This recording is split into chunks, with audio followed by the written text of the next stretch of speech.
ADR. Promoting dialogue. Good evening and many thanks for staying tuned to West Africa Democracy Radio, broadcasting on 94.9 FM in Dakar and online on wadr.org. Welcome to Newslink, and here are the top stories.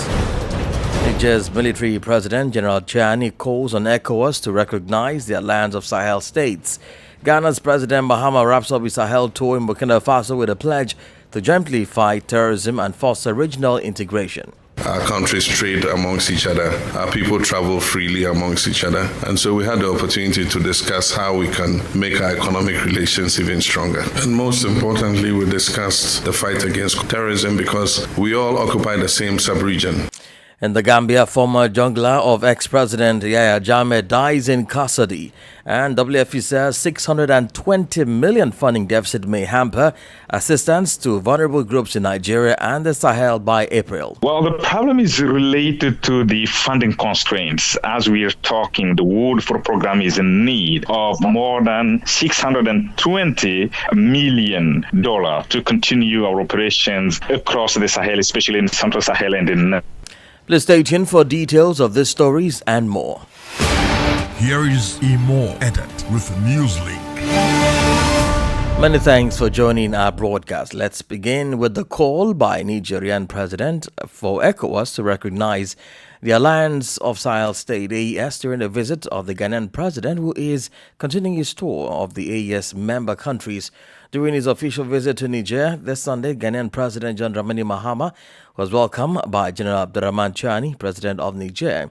The latter made the important request concerning the relationship between two regional blocs in the sub-region. Christopher Tisho has more details in this report. In a statement released Monday, the Ghanaian presidency said General Chiani has stressed the need for collaboration and recognition of the Alliance of Sahel States, AES, by ECOWAS during their discussions. However, this request does not appear in the official joint statement, which simply mentions discussions in a cordial atmosphere, which allowed for an in-depth examination of the challenges common to the two countries and the major current issues at the sub-regional and international levels. This request is in line with the discussions Mr. Mahama had the day before in Mali, where he expressed his wish to see decent relations between the confederations of the Sahel states and ECOWAS. In Bamako, the Ghanaian president insisted on the need to restore trust between these two blocs, highlighting the lack of trust between their leaders, which must be repaired in order to guarantee mutual respect. This diplomatic tour by President Mahama to the AES countries, which concluded today Monday in Burkina Faso, takes place in a particularly tense regional context, following the official withdrawal of Mali, Niger and Burkina Faso from ECOWAS on January 29. Since this rupture, these three countries have intensified their cooperation, notably by adopting a new passport and a new flag, as well as by strengthening their collaboration in matters of defense and security. Christopher Tisho filed the report. Meanwhile, Ghana's President John Mahama has promised to table the concerns of the Alliance of Sahel State AES member countries to the leadership of the Economic Community of West African States, ECOWAS, in the next head of state meeting. Rounding off his AES Good Neighborliness tour in Burkina Faso today, President Mahama admitted the concerns of the three confederations on the lack of trust from the regional bloc heads of state. It therefore pledged to rebuild trust in ECOWAS to the AES member countries. The president also highlighted the critical need of strengthening security among ECOWAS and the AES. Here is President John Dramani Mahama speaking. We've had a long discussion, and I think that we've discussed issues of mutual interest. We've discussed the issue of AES and ECOWAS. I've got new perspectives about the concerns that the three countries have in respect of their relations with ECOWAS. And so I assured Mr. President that at the next ECOWAS meeting, I would pass on what they have explained to me to the other leaders. I think there's a breakdown of trust amongst the leadership. It will take time to rebuild it, but we have to work on it so that we restore trust and confidence with each other so that we can work together even if we are not part of the same regional body. We also discussed security. I mean, in Africa, we say when your neighbor's house is on fire, you have to help him to quench it. Otherwise, it will spread to your own house. This issue of terrorism started with Mali. It spread gradually into Niger and now into Burkina Faso. And like I said, terrorism is like a cancer. If you don't fight it together, it will spread throughout the body. So how we can collaborate in terms of the fight against terrorism is another issue we discuss. Ghana's President John Mahama speaking there. Now, former member of the alleged Black Corps of ex-President Yahya Jammeh has died while in the custody of the Gambian Armed Forces on Sunday. Brigadier General Bora Akoli was awaiting trial for human rights violations committed while serving as an army officer in the former Jammeh regime. He was accused of murder and torture and was recommended for prosecution by the Gambia's Truth Commission. Sankle Janko reports. The Gambia Armed Forces confirmed the passing of Brigadier General Bora Akoli, which occurred on 9 March 2025. The alleged member of Jammeh's notorious junglers, Brigadier General Akoli, voluntarily returned to the Gambia on 9 August 2024 after 8 years of self-imposed exile, citing deteriorating health conditions. During his time in exile in Guinea-Bissau, he also traveled to Casamance and the Middle East, according to the Gambia Armed Forces. Following his return, Brigadier General Akoli was taken into state custody due to the circumstances surrounding his departure and his implication in the Truth, Reconciliation and Reparations Commission (TRRC) report, which recommended his prosecution for the killing and torture of victims in various locations in the Gambia. While in custody, his medical condition was assessed and found to require continuous medical monitoring, which was provided by the state. Despite these efforts, he succumbed to his medical conditions on 9 March 2025, a statement from the army reads. Meanwhile, the Attorney General and Minister of Justice, Dauda A. Jallow, has applied to the Chief Justice for an inquest to be conducted pursuant to the Coroner's Act in respect of the deceased who died while in custody of the armed forces. The purpose of the inquest is to ascertain the actual cause of death of the deceased, the army states. Sankle Janko reporting there. More stories coming up on West Africa Democracy Radio. Newslink continues. And to more stories, former Beninese presidents Nicéphore Soglo and Boni Yayi are expected in Niger soon for discussions with authorities and Niamey with a view to a possible reopening of the borders between the two countries. Speaking on a radio program in the nation's capital, Nicéphore Soglo revealed that it was General Abdurrahman Chani, president of the transition in Niger, who sent him this official invitation. Francis Boniface has more details in this report. Although the date for the trip has not yet been set, the former head of state assured that he will go there alongside Boni Yayi to continue discussions on this crucial issue for both countries. Recall the closure of the borders between Benin and Niger dates back to August 2023 after the military coup of July 26, 2023 that overthrew Mohamed Bazoum. In response, the Economic Community of West African States, ECOWAS, of which Benin is a member, imposed severe economic and diplomatic sanctions on Niger. Among the measures adopted were the closure of land and air borders. Benin, which has complied with the ECOWAS measures, however finally revised its position, but on the Niamey side, the Niamey authorities, under security pretext, have kept their borders closed despite the outstretched hands of the Beninese authorities. Francis Boniface filed that report. Meanwhile, the substantive debates in the Steve Amosus case before the decree resumed on Monday in Benin, with the defendant appealing before the judge after the failure of his lawyer's initial appeal. Steve's defense had brought an appeal before the Constitutional Court for violation of the Constitution, freedoms and human rights, contesting the detention of the alleged brother Hunvi arrested in Lomé. According to the defendant's lawyers, their client's detention is illegal given the irregularities noted during his arrest, and in particular because his arrest was deemed illegal. In its decision of 20th February 2025, the Constitutional Court rejected the appeal of Steve Amosu's lawyers. The High Court declared itself incompetent, indicating that the appeal falls within the scope of ongoing legal proceedings. According to the 7 wise men taking a position on this matter, would amount to interference in ongoing legal proceedings. This appeal having been emptied since it was the reason for the referral of the case during the last hearing, the trial will therefore continue. Now, question over to Guinea. Rights defenders and activists are still demanding the whereabouts of Fonike Menge and Mamadou Bilo Ba, who went missing exactly 8 months on Sunday. The 2 activists of the National Front for the Defense of the Constitution, FNDC, were abducted on July 9, 2024. Since then, their families and friends have had no news of them. Guinean Prime Minister Amadou Ubari recently announced that the investigation into their disappearance is continuing. However, the Guinean Organization for the Defense of Human Rights and the Citizen is demanding greater clarity about the files. Alessine Sall is the organization's communications officer. Il n'y a aucune information sur la suite de la procédure. There has been no information on the next steps in the procedure, despite the outrage it caused, and indeed even after the outrage when the judicial inquiry was opened.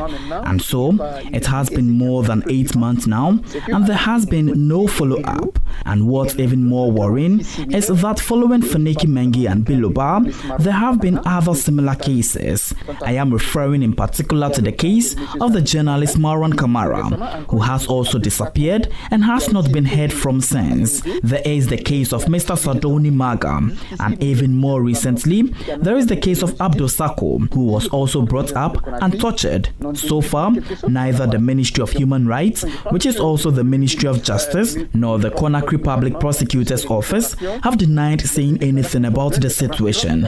I think that the Prime Minister and the government spokesman have all made statements, but these statements are far from reassuring in. So far, as generally speaking, in practice, it is the Ministry of Justice that usually takes up the lead in these cases, but also the Conakry Public Prosecutor's Office, which usually informs the public through a press release. I think they are engaged in a political communication that does not say its name. There is no real desire to enlighten public opinion.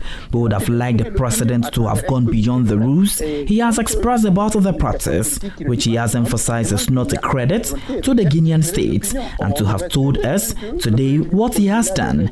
No one has been called to testify in this case. This means that there is no investigation. This is a kind of denial of justice.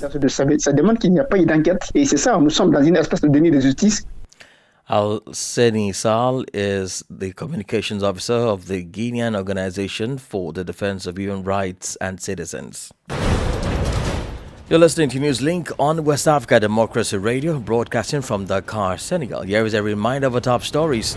Niger's military president, General Abdurrahman Chani, calls on ECOWAS to recognize the alliance of Sahel states. Ghana's President Mahama wraps up his Sahel tour in Burkina Faso with a pledge to jointly fight terrorism and foster regional integration. In the Gambia, former jungler of ex-President Yahya Jammeh dies in custody. And still in the news, WFP says $620 million funding deficit may hamper assistance to vulnerable groups in Nigeria and the Sahel by April 2025.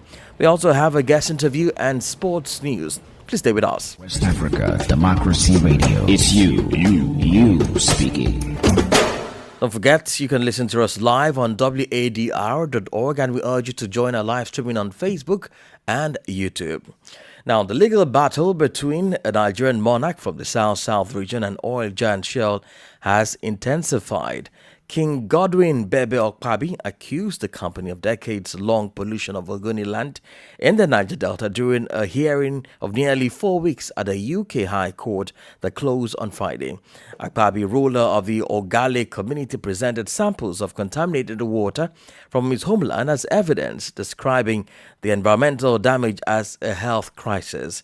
From Abuja, WDL's Usman Umar tells us more. This legal battle has been on for more than 10 years. King Godwin Bebe Okpabi of Ogale Kingdom in the Niger Delta has been in and out of court with the oil giant from Nigeria all the way to the United Kingdom. Presenting his case before Justice Juliet May, the monarch claims that Shell's operations have poisoned drinking water, destroyed livelihoods, and led to rising cases of cancer and other illnesses. Right now, they are taking us from courthouses to courthouses, spending billions of pounds just to stay away from being responsible for the atrocities that they have cost us. That's sad. So I'm appealing to the conscience of the owners of Royal Dutch Shell. That money is blood money. A member of his legal team in the UK also believes it's about time Shell is compelled to do right by the people of Ogoni land. They've experienced decades of accumulated contamination of their land. These people are determined to have justice. They're determined that Shell should be held accountable, that they should clean up their pollution,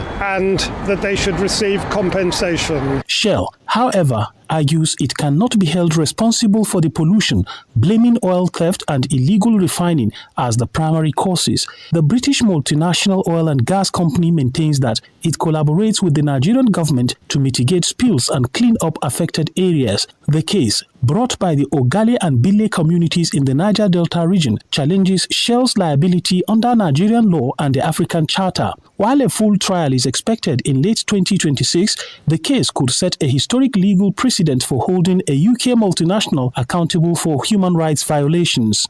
For Newslink on West Africa Democracy Radio, Usman Umar reporting from Abuja. And back here in Senegal, the customs have seized black banknotes with an estimated value of more than 2.2 billion CFA francs and arrested 4 individuals involved in a network of manufacturing and laundering counterfeit currency. A large-scale operation to combat counterfeiting led by Senegalese customs led to the seizure of black notes worth 2.2 billion 284 million CFA francs, approximately $3.7 million and the arrest of the individuals. The General Directorate of Customs announced on Sunday in the press release sent to the state media. Augustine Coley completes the story. The operation launched on February 28, 2025, following information concerning the manufacturing and washing of black bank notes in the peri-urban area of Dakar, mobilized the customs subdivisions of Dakar Exterior and Louga. Initially, the Mobile Brigade No. 2 of the Dakar Exterior Customs Subdivision apprehended a suspect in Mbao on February 28 in possession of 4,300 black notes, representing an equivalent value of more than 282 million CFA francs. The operation continued on March 2 in Gandiga on the small coast in the Thiès region west, where 2 other individuals were arrested with black banknotes with an estimated value of more than 1.967 billion CFA francs. On the same day, agents of the Louga Mobile Customs Brigade intercepted a 4th suspect who was hiding in a house 549 notes of $100 already washed, representing an equivalent value of more than 34 million CFA francs. The 4 defendants were placed at the disposal of the Financial Prosecutor's Office, and the investigation is ongoing, states the press release from the General Directorate of Customs, which affirms its determination to fight against economic and financial crime, particularly counterfeiting. Augustine Coley filed that report. Now, the World Food Programme could suspend its humanitarian assistance to the Sahel and Nigeria in April. The UN organization is facing serious funding problems. The WFP needs $620 million, or more than 300 billion CFA francs, to help several million people in humanitarian need. The situation could have an impact on countries such as Niger, Burkina Faso, Mauritania, and Chad. John Sede Majaga is WFP's communication manager for the West and Central Africa Bureau in Dakar. Problem is related to the funding constraints. As we are talking, the World Food Programme is in need of more than $620 million to continue our operations across the Sahel, especially in Central Sahel and in If we don't get that money, then we will be forced. This is not a decision we are taking. We will be forced. The World Food Programme will have no option but to suspend assistance to 2 million people in Niger, in Mali, in Mauritania, and in Nigeria. And this is due mainly to the fact that we have no funding right now to ensure this operation can continue. The impending cuts in Central Sahel in Nigeria are not at all related to the U.S. situation. This region has always been chronically underfunded. Last year, for instance, during the lean season, funding constraints have already obliged WFP to prioritize assistance to 7 million people when we initially planned to reach at least 11 million people with food assistance. And recently, in Mali, for instance, our operations, especially the school meals, were temporarily suspended, affecting more than 112,000 people in 400 schools in Mali. So the situation is due to the chronic funding shortfalls that the World Food Programme is facing in the region. Jal Sede Majanga is WFP's communication manager for Western Central Africa Bureau in Dakar. Politics, analysis on major news, social matters, and all. This is A Guest. The segment of our news takes us to the Sahel region as the AES member countries continue to host President John Dramani Mahama of Ghana. President Mahama, who embarked on a mediation tour of the region, first at Bamako, wraps up his visit in Ouagadougou today after a stopover on Sunday in Niamey, the Nigerian capital. The Ghanaian leader hopes to revitalize relations between Mali, Burkina Faso, Niger, and ECOWAS through his diplomatic efforts. Our guest is Michael Getsia, an international relations expert who speaks about the possibility of Mahama's influence to bring back the AES member states to the regional bloc ECOWAS. Anyone who has followed keenly President John Dramani Mahama since his return to power earlier this year, during his inaugural address, he stated categorically that ECOWAS should be stronger together, and he has shared this ambition and plan of trying to reintegrate the 3 member states of ECOWAS who unfortunately decided to part ways with their sub-regional body. And the visit to these 3 countries is just a follow-up, an actionable plan towards his collective vision of bringing these countries back to ECOWAS. Of course, ECOWAS stands to benefit should Niger, Mali, and Burkina Faso return to the mother union. The same applies to Ghana. Now, sir, will President Mahama succeed to get these 3 countries back to the regional bloc ECOWAS, given the fact that they've begun working collaboratively and signing their own agreements as alliance of Sahel states? Well, the first question we have to ask ourselves is whether President Mahama has the approval of the other member states, the remaining 12 member states of ECOWAS, whether he has the approval to lead these negotiation efforts or peace-building efforts to bring these countries back.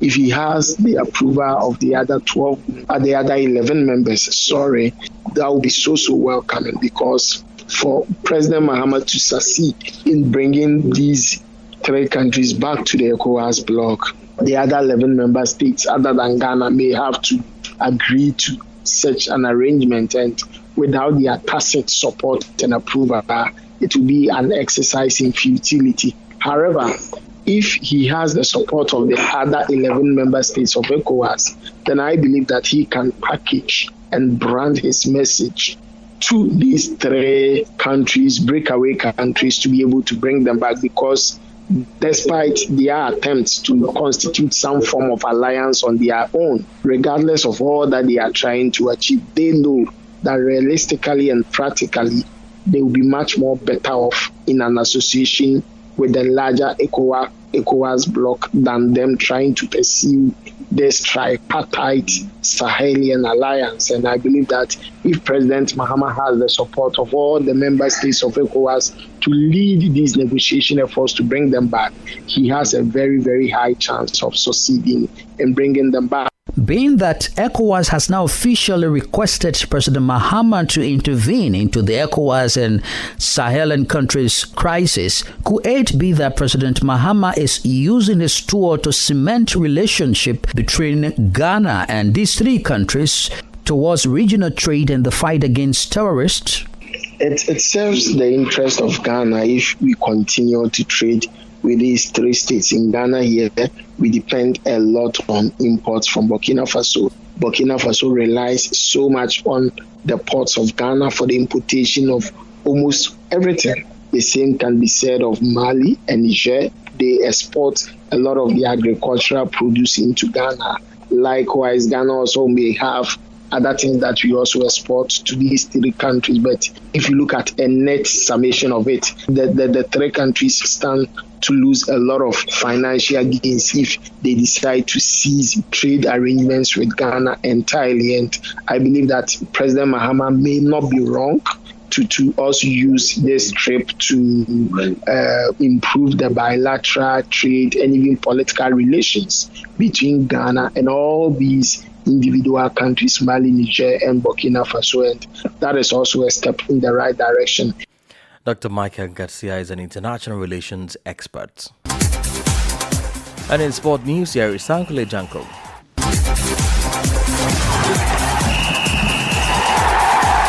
Hello there, warm welcome and thank you for joining us. Gabon's hopes of progressing to the next round of the African Championship qualifiers were dazed as they suffered a penalty shootout defeat to Gambia after a goalless draw in Libreville on Saturday. Despite dominating the second leg match of the second qualification stage and creating numerous goal-scoring chances, the Panthers failed to find the net, ultimately paying the price in the shootout. The decisive moment came in the 78th minute when Gabon was awarded a penalty, but Samson Bingui failed to convert, leaving the Scorpions with a lifeline. With the match still deadlocked at 0-0 after regulation time, the contest went to a penalty shootout where Gambia kept their composure to secure victory and advance to the next round. The Scorpions converted all their attempts while Gabon's Nasta Oyono missed his shot, sending his effort wide and sealing his team's elimination. Elsewhere, South Africa secured their place in the next round of the 2024 African Nations Championship CHAN qualifiers with a commanding 3-1 victory over Egypt in Cairo, sealing a 4-2 aggregate win on Sunday night. Goals from Neo Maema, Yandisam Folosi and Luthuli ensured a comfortable victory for the visitors. Meanwhile, Malawi advanced thanks to their 2-0 home win over Comoros to seal a 4-0 aggregate victory. The last round of the qualifiers will be played in May, with the first leg taking place between May 2 to 4, while the return leg fixtures are scheduled for May 10 and 11. The final tournament will be played in Kenya, Uganda and Tanzania in August 2025. And that's it for sports. It's back to you. And we've come to the end of this edition of Newslink from West Africa Democracy Radio, broadcasting in Dakar, Senegal. Thank you for listening. And many thanks to Maudou Diouf and Umud and Yogo for the technical support. Do connect with us on all of our social media platforms, X, formerly Twitter, Instagram, at WDR News, and Facebook, West Africa Democracy Radio English Service. I am Imo Edet. Good evening. And many thanks to you for listening to Newslink via Hot 104.3 FM.